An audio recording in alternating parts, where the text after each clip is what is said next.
Finally got the dash in. It's quite nice to put the key in and press the button and start it that way. Still got to straighten that. It's one of those jobs. Will it stay like that for a while? That's a right nuisance because the pipes are so rigid it twists as you put it in. Anyway, what's been holding me up is the clock didn't work, and I like to I've got a kill switch on the battery, and I like to switch everything off when I'm not around, and of course that would mean the clock is always wrong. Well, now I have an independent battery operated quartz clock, and that's simply controlled. That single battery in there, there's a switch on that box, so when I have to change the clocks I have to switch it off for an hour or 11 hours, set my alarm and come back to it and switch it back on again. That's a pretty good, come on, focus.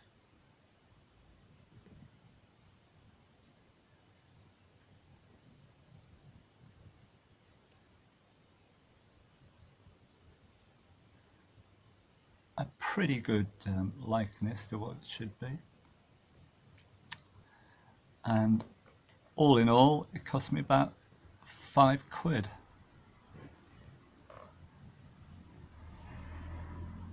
So some bits of video on what I did.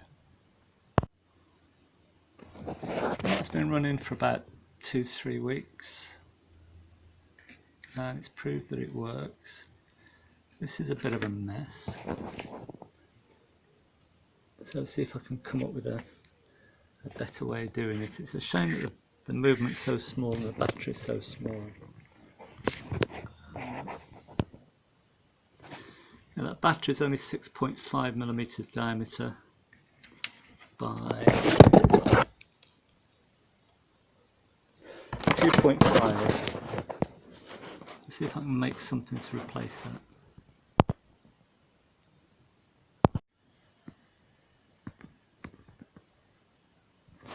Right, after various unsuccessful inventions, this is what I've come up with.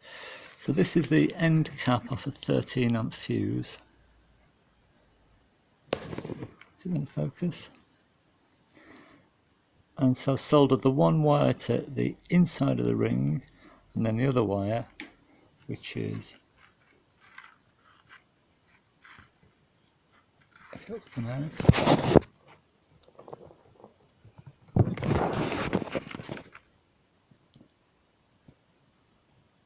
So there's a blob of solder on the end of that wire, and I've just wrapped it in heat shrink to insulate it from the outer ring, and I shall set that now in some body filler, and I think that'll make me a little battery. So I've removed the glass. Well, it fell out in the lathe. I did try and leave it in, and I've turned down that collar.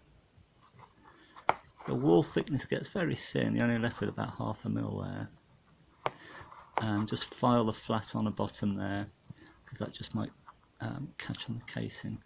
And I've just put just rubbed it down with a Scotch-Brite. I'm just going to put some satin on it. So this is the prototype, and I bought this somewhere else, and this one is actually smaller than the new one I've just received from China. You see there's quite a big wall on that. So the new one is a better fit really. But the problem I had with this is those wires. I tried to solder those to the battery contacts, and of course I fried it. So I've got a new idea. So I've got to drill a hole where that black dot is. That's where the battery is, for those wires to exit. And this is my new method. I've made a battery, or something that looks like a battery. Can't remember what I made it out of. A little bit of tube or something. Soldered a blob of solder to the end of the one wire, and the other wire soldered to the outer rim. and I've marked those plus and minus. There's a black mark on the negative. So I'll try and get all that into the movement. Here's all the bits, try and get them back together. This is my new one, which that dial's quite similar to the Jaguar dial. I've had to cut this little tab off here, that used to hold the battery in place. Of course that's where the wires are going to exit. So let's see if this will go together now. So take that battery out.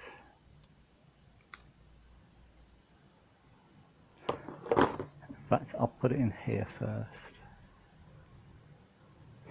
And there's no taking the stem out with this one, you just drop it in.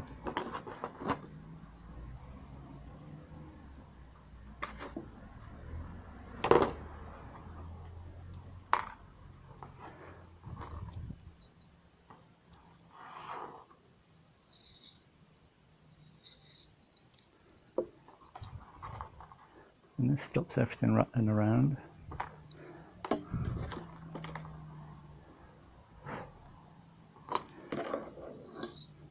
think we better put this in first.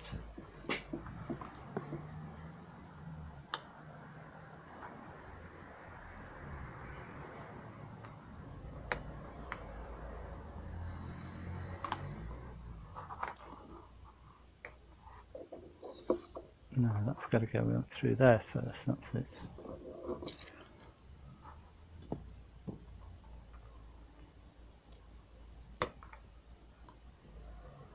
That fits all right.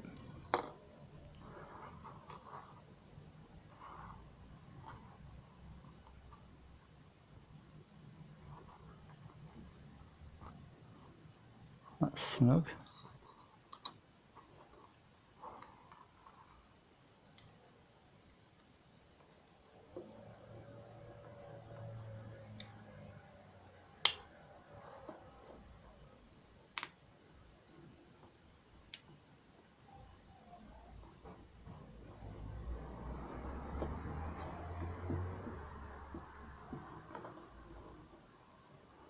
Something's got me a bit there.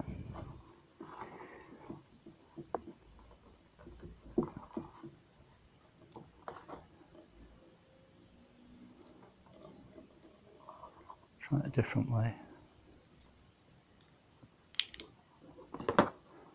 Very difficult, you know, this doing this over the top of the camera. Try getting that edge in first. Make sure the stem lines up. Oh, come on, you bugger.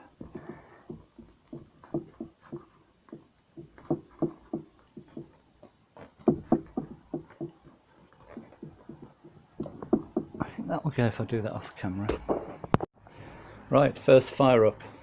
I could only get one of these boxes with a double battery with a switch on it, so I've had to modify that just to take one battery. I've got that in the right way, yeah. So it's switched off at the moment.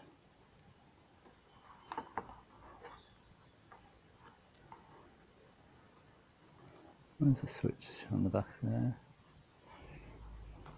Can you see that?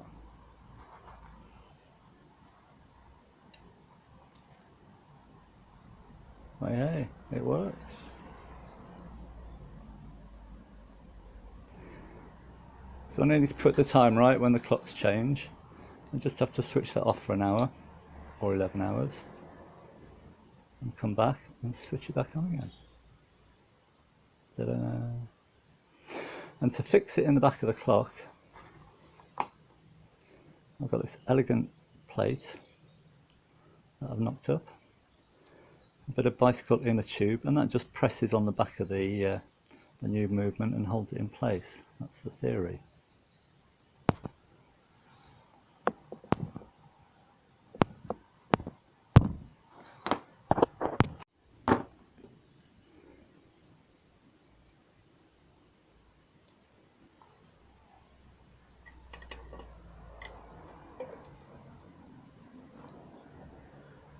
I've made that quite a snug fit, and that's 34.5 millimeters, something like that.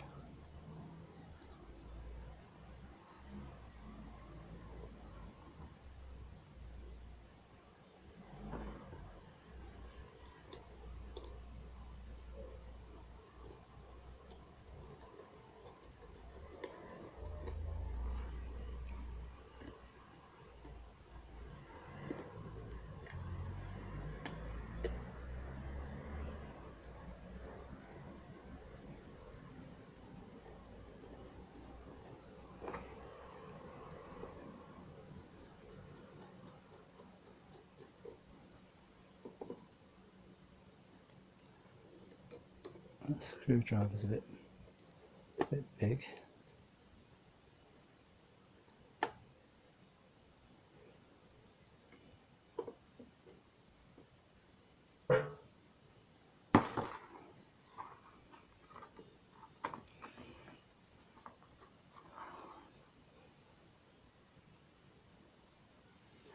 I think that looks pretty good.